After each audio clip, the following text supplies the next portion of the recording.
एक गरीब आदमी के ऑटो में भगवान शिव। एक गांव में करुणाकर नाम का एक आदमी रहता था। करुणाकर ऑटो चलाकर पैसा कमाते थे। करुणाकर की पत्नी का नाम कौशल्या है। वो लोग बहुत ही गरीबी में अपना जीवन व्यतीत कर रहे थे। पता है, मेरी मौसी आज घर आई थी। मेरी मौसी के बेटे की 2 दिन में शादी है, इसीलिए वो हमें भी शादी में आमंत्रित करने के लिए यहाँ आई थी। अरे हाँ, तुमने बहुत अच्छी बात कही। लेकिन तुम अपनी मौसी के घर कब जा रही हो? तुम्हारी परिवार के सभी सदस्य शादी के लिए 4 दिन पहले ही निकल चुके हैं। तुम कब जाने की सोच रही हो? पहले तो मैंने भी सोचा कि मुझे शादी में जाना चाहिए, लेकिन शादी में जाने के लिए गहनों की तो जरूरत है। हमने तो अपने माता पिता से मिले गहनों को गिरवी रखकर एक ऑटो खरीदा है, और अभी गहनों को छुड़ा पाना कोई आसान काम नहीं है। इसीलिए मैंने शादी में ना जाने का निर्णय लिया है। हाँ, सही है। मैं इसके बारे में तो भूल ही गया था। मुझे क्षमा करो कौशल्या। मेरे कारण तुम अपने परिवार के उत्सव में शामिल नहीं हो पा रही हो। मुझे सच में बहुत दुख है कौशल्या। अरे, आप चिंता मत करें। अचानक आपकी नौकरी चली गई और आपको एक ऑटो खरीदना पड़ा। कौन जानता है कब क्या हो जाए। और आप भी तो ऑटो खरीदकर उसे खूब चला रहे हैं, बैठे तो नहीं हैं। आपको इस तरह की बातों के लिए माफी नहीं मांगनी चाहिए। लेकिन मेरा विश्वास करो, मैं तुम्हारे गहने छुड़ा दूंगा। बस मुझे और कुछ दिन समय दे दो कौशल्या। अभी मुझे किसी गहनों की जरूरत नहीं है। आप ऐसे बात मत करिए। जब संभव होगा तब आप छुड़ा कर देना। कौशल्या अपने पति करुणाकर से यही कहती है। उस शाम करुणाकर अपने पसंदीदा देवता महाशिव के सामने बैठते हैं और इस तरह प्रार्थना करते हैं। स्वामी, मैंने बचपन से ही अनेक कठिनाइयों का सामना किया है। मैं अनाथालय में पला बढ़ा, जहां माता पिता की अनुपस्थिति के कारण मुझे कई कठिनाइयों का सामना करना पड़ा। मैं तो सोचता था कि आप ही मेरे लिए सब कुछ हो, चाहे कितना भी मुश्किल हो। मैंने आपसे कुछ नहीं मांगा। मैं आज आपसे कुछ पूछने की सोच रहा था। मेरी पत्नी बहुत अच्छी है। उसने मुझसे पूछे बिना ही अपने गहने मेरे हाथ में रख दिए। ये उनके बड़े दिल की वजह से ही है कि मैं अभी भी ऑटो चला रहा हूँ। मैं सोच रहा हूँ कि मुझे उसे उसके गहने वापस कर देने चाहिए। स्वामी, आपको इस मामले में मेरी मदद करना होगा। इस प्रकार करुणाकर भगवान शिव से प्रार्थना करते हैं। कैलाश में शिव और पार्वती यह सब देख रहे हैं। स्वामी, करुणाकर को देखकर बहुत ही दया आती है। वो बहुत ही अच्छे हैं। मैंने कई लोगों को पूजा करते देखा है। वे चाहते हैं कि अपना व्यवसाय में आगे बढ़े, धन कमाए और प्रसिद्धि पाए। लेकिन ये करुणाकर तो अपने पत्नी का गहना उसे लौटाना चाहता है। सच में ऐसे पुरुष बहुत ही दुर्लभ है। हे प्रभु, कृपया उस पर शीघ्र ही दया करें। स्वामी, मैं चाहती हूँ कि आप उसका मनोकामनाओं को पूरा करें।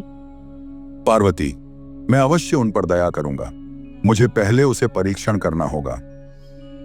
ठीक है, आप उसका परीक्षा लीजिए। मुझे उस पर पूरा भरोसा है। वो निश्चित रूप से आपके द्वारा लिए गए हर परीक्षा में सफल होगा।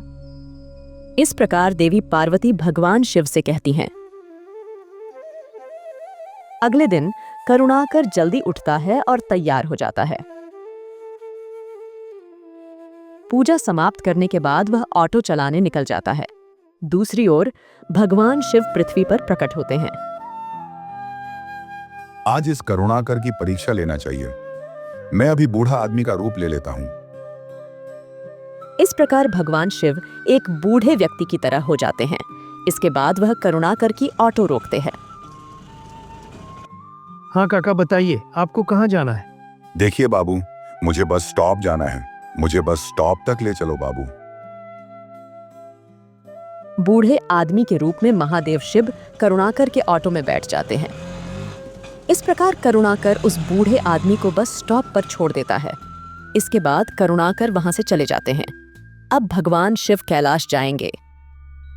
क्या बात है स्वामी, आपने कहा था कि आप करुणाकर का परीक्षण करेंगे और चले गए, लेकिन आप तो बिना उसकी परीक्षा लिए ही ऐसे ही कैलाश पर आ गए। वास्तव में क्या हुआ?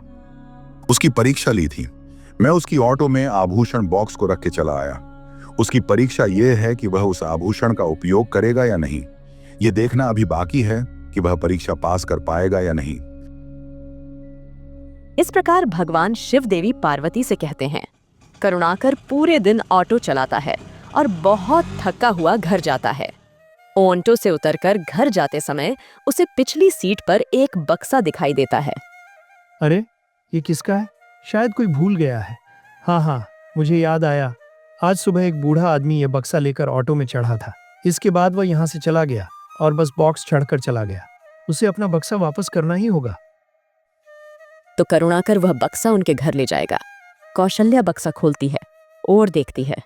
बक्सा सोने के आभूषणों से भरा है। पहनने के लिए यहाँ बहुत सारे सोने के गहने हैं, लेकिन वो बूढ़ा आदमी इसे ऐसे क्यों छोड़कर चले गए? देखो, वो तो बहुत बूढ़े हो गए हैं ना, इसीलिए वह बक्सा भूल गया और छोड़कर चला गया। हमें उसे यह उपहार तो देना ही होगा। भगवान शिव और देवी पार्वती जो कैलाश में है, ये सब देख रहे हैं। वहां ढेर सारे सोने के आभूषण हैं, फिर भी वे आभूषणों के प्रति कोई उत्साह नहीं दिखा रहे हैं। हे पार्वती, अब आपको पृथ्वी पर जाना होगा। सीधे उस करुणाकर के पास जाइए और 4 शब्द कहिए जिससे उनके उस आभूषण की याद आ जाती है। मैं अवश्य ही जाऊंगी स्वामी। इस प्रकार देवी पार्वती पृथ्वी पर चली जाती हैं। कौशल्या अपनी सहेली सुगुणा का वेश धारण कर घर में प्रवेश करती है। अरे कौशल्या, इतने सारे गहने, कितने अद्भुत है। सुगुना, ये गहने हमारे नहीं हैं। कोई ऑटो में बैठा था तो भूलकर इसे रखकर चला गया। अरे, ये आभूषण बहुत ही अद्भुत है। इनकी कीमत भी बहुत अधिक होगी। क्या घर में आए हुए लक्ष्मी को कोई ऐसे भगाता है? मेरी बात सुनो और ये आभूषण पहन लो। तुम्हारी किसी रिश्तेदार की शादी है ना, पहनकर जा सकते हो। छी, ऐसा मत बोलो। ये दूसरों लोगों का पैसे से बना है। इनमें से कुछ बहुत मेहनत से बनाया गया है। मैं कभी भी दूसरे लोगों की चीज नहीं ले सकती। देखिए, कल आप जाकर वो बूढ़े आदमी को ये दे कर आना। एक बार मेरी बात सुनो, आप बहुत परेशानी में हैं। अगर आप थोड़ा समझदारी से सोचे तो आप कुछ ही समय में अमीर बन सकते हैं। आप जो कहते हैं वह सत्य है, लेकिन हम पापपूर्ण कार्य नहीं कर सकते। यदि हम इन रत्नों का उपयोग करके अमीर बन गए तो भगवान हमें माफ नहीं करेंगे। सबसे मूल्यवान चीज ईश्वर की कृपा है। भगवान की कृपा हम पर बनी रहे। इसका मतलब है कि हमें धर्म के मार्ग पर अवश्य चलना चाहिए। करुणाकर और कौशल्या के ऐसा कहने पर सुगुणा घर से चली जाती है। इस प्रकार देवी पार्वती, जो सुगुणा के रूप में थीं, अपने मूल रूप में परिवर्तित हो जाती हैं और कैलाश चली जाती हैं। स्वामी, मैंने बहुत प्रयास किया है, लेकिन उन्होंने अपना धर्म नहीं छोड़ा। महाशिव, बहुत कम लोग इस तरह धर्म की ओर चलते हैं। ऐसे लोगों को आशीर्वाद जरूर मिलना चाहिए। अगले दिन भगवान शिव फिर से एक बूढ़े व्यक्ति का रूप धारण करते हैं और ऑटो का इंतजार करते हैं। दूसरी ओर करुणाकर पूरे शहर में उस बूढ़े आदमी की खोज करता है। कुछ समय बाद करुणाकर को उस बूढ़ा आदमी को दिखाई देता है। अरे, क्या आप यहाँ हो? मैं आपको पूरे गांव में ढूंढ रहा था। आप मुझे भगवान की कृपा से मिले हो। देखो, अपने ये बक्सा मेरा ऑटो में भूल के रखकर चला गया था। इस बक्से में बहुमूल्य आभूषण है। कृपया अपना ये बक्सा ले लीजिए। बहुत बहुत धन्यवाद बाबू। मैं आपकी दयालुता को कभी नहीं भूलूंगा। मेरी बेटी की कुछ ही दिनों में शादी होने वाली है। ये शादी के लिए खरीदे गए गहने हैं। जब यह बक्सा गायब हुआ तो मैं बहुत चिंतित हो गया। मुझे विश्वास नहीं हो रहा कि आप जैसे लोग आज भी मौजूद हैं। लेकिन आपने इस बक्से में रखे आभूषण का उपयोग क्यों नहीं किया? क्योंकि ये आपके हैं। इन्हें खरीदने के लिए आपने बहुत मेहनत की है। ये न केवल मूल्यवान वस्तुएं हैं, बल्कि आपकी कड़ी मेहनत की याद दिलाती हैं। किसी को दूसरों की कठिनाइयों का फायदा नहीं उठाना चाहिए। यदि मैं ऐसा करूंगा तो मेरे महान शिव, जिन्हें मैं मापता हूँ, मुझसे नाराज हो जाएंगे। करुणाकर के ऐसा कहते ही शिव, जो अब तक वृद्ध रूप में थे, पुनः अपने मूल रूप में आ गए। करुणाकर, मैं आपके प्रति क्रोध कैसे दिखा सकता हूं? आप बहुत अच्छे व्यक्ति हो। मैं आपसे कभी नाराज नहीं हो सकता। जब भगवान शिव ने यह कहा तो करुणाकर भगवान शिव के चरणों में गिर पड़े और इस प्रकार प्रार्थना की। स्वामी, आप ही हैं जिन्होंने मेरा ऑटो में यात्रा की और मेरी परीक्षा ली, है ना? हाँ, मैंने ही आपके परीक्षा ली थी, ठीक वैसे ही जैसे मैंने एक बूढ़े की तरह आपके ऑटो में यात्रा की थी। अपने मेरे द्वारा दी गई इन परीक्षाओं में सफलता प्राप्त कर ली है। अब आप मेरी कृपा के पात्र हो गए हों। अभी मैं आपको एक अमीर आदमी बना दूंगा। आपके जीवन में कोई कठिनाई नहीं होगा। इस प्रकार भगवान शिव करुणाकर को एक अमीर आदमी में बदल देते हैं। करुणाकर की झोपड़ी धीरे धीरे बंगले में तब्दील हो रही है। घर धन धान्य से भर जाएगा। आपको बहुत बहुत धन्यवाद स्वामी। मैं आपका दयालुता कभी नहीं भूलूंगा। इस तरह वो भगवान शिव एक गरीब ऑटो चालक को अमीर बना देते हैं। रमेश की पत्नी का नाम गौरी है। उनके 2 बच्चे हैं। बेटी का नाम चंदना है और बेटा का नाम रघु है। चंदना और रघु को परीक्षा में अच्छे अंक मिलते हैं। रमेश और गौरी अपने बच्चों में आए बदलाव को देखकर बहुत ही खुश है। मैं बहुत ही खुश हूँ। बच्चे तो हमारी उम्मीदों से ज्यादा नंबर से पास हुआ है, सच में। हाँ, मैं जानती थी कि चंदना अच्छी पढ़ाई करती है, लेकिन मैंने कभी नहीं सोचा था कि रघु इतनी मेहनत करके अच्छे से पढ़ाई करेगा। मैं अभी जाकर सबके लिए मिठाई बनाकर लेकर आती हूँ। ये कहकर गौरी रसोई में जाती है और सबके लिए खीर बनाकर लेकर आती है। खीर तो बहुत ही अच्छा है माँ, लेकिन सिर्फ इससे काम नहीं चलेगा। हाँ ठीक है, मुझे बताओ तुम्हें और क्या चाहिए। माँ, हमें ऊटी ले चलिए। पिताजी ने कहा था अगर हम अच्छे अंक लाएंगे तो हम जो बोलेंगे आप लोग वही कीजिएगा। तो अब हम कहते हैं हमें ऊटी ले चलिए। अच्छा ठीक है, शांत हो जाओ। तुम दोनों को मैं ऊटी लेकर जाऊंगा। तुम दोनों अभी से कपड़ा पैक कर लो। जब रमेश ये कहता है तो चंदना और रघु बहुत ही खुश होते हैं। अगले दिन सभी लोग अपने कपड़े पैक करके ऊटी के लिए निकल पड़ते हैं। वे पूरे ऊटी में घूमते हैं। यहाँ बहुत ही ठंड है, बिल्कुल वैसे ही जैसे हम टीवी पर देखते हैं। ये जगह बहुत ही खूबसूरत है। यहाँ पास में एक गुफा भी है, चलो हम लोग वहाँ चलते हैं।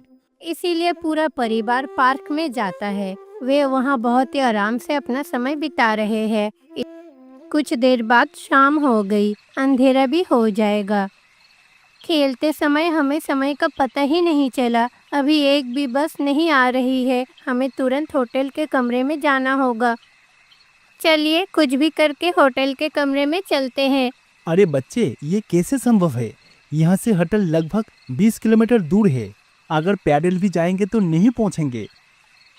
ऐसा लगता है कि वहाँ कोई दुकान है। चलिए वहाँ चले और बसों के बारे में पूछे। इसीलिए पूरा परिवार पार्क के पास रहे दुकान पर जाता है। हाँ बाबू बोलिए, आप लोगों को क्या चाहिए?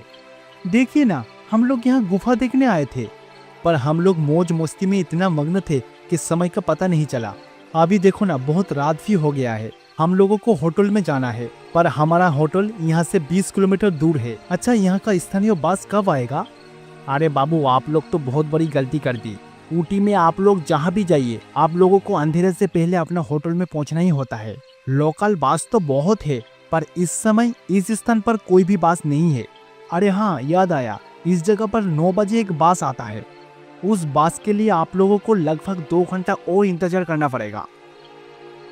दुकानदार ने बताया तो पूरा परिवार वहीं रुक के बस का इंतजार करने लगा।